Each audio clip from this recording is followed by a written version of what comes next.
খেলাপি ঋণে জর্জরিত শরিয়াভিত্তিক ব্যাংকগুলোকে একীভূত করার সিদ্ধান্ত নিয়েছে সরকার।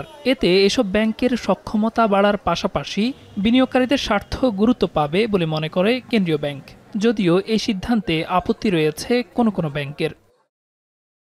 বিগত সরকারের সহযোগিতায় কিছু শিল্পগোষ্ঠীর অযাচিত হস্তক্ষেপে নানা অনিয়ম দুর্নীতির কারণে দেশের 5টি শরিয়াভিত্তিক বেসরকারি ব্যাংক চরম বিপর্যয়ের মুখে পড়ে।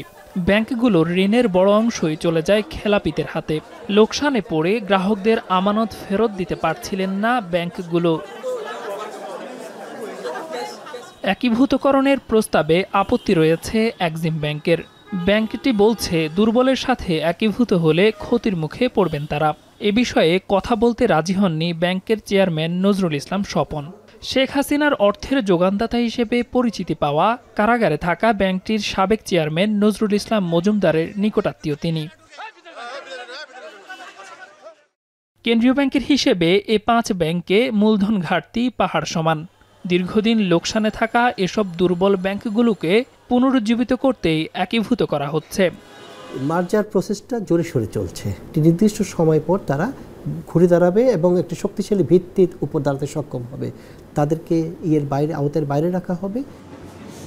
একীভূত করার সিদ্ধান্তে ব্যাংকগুলোর 92 লাখ গ্রাহক, 16,000 কর্মকর্তা কর্মচারীর মধ্যে তৈরি হয়েছে অনিশ্চয়তা।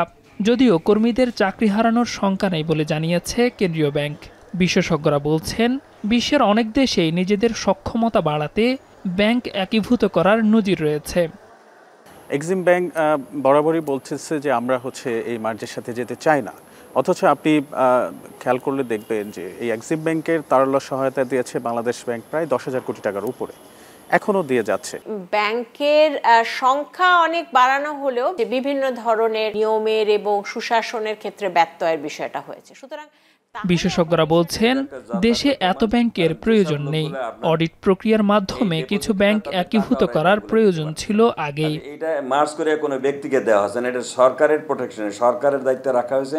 একটা সময় ব্যাংকগুলোকে স্বাভাবিক অবস্থায় এনে তারপরে কোনো বেসরকারি মালিক বা বেসরকারি ডাইরেক্টর, বিদেশি ডাইরেক্টর এদের হাতে হস্তান্তর করবে। আমি মনে করি এটা সঠিক সিদ্ধান্ত। এই ইসলামিক ধারার বাইরের আরও অনেক ব্যাংক আছে যারা এই মুহূর্তে খুঁড়িয়ে খুঁড়িয়ে চলছে।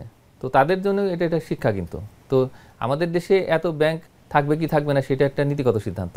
বেশিরভাগ উত্তরই যদি যেগুলো তারা দিবে সেগুলো যদি অনেকটা বাস্তবের উপর ভিত্তি না থাকে, হ্যাঁ, সেক্ষেত্রে বাংলাদেশ ব্যাংকের সিদ্ধান্ত তাদেরকে মেনে নিতে হবে। ইসলামী শরিয়া ভিত্তিক 5 ব্যাংক একীভূত করতে আলাদা টাস্ক ফোর্স গঠন জরুরি বলেও মনে করছেন বিশেষজ্ঞরা। এগুলোকে সমাজের এই 10%। দেলোয়ার দোলন, এখন, ঢাকা।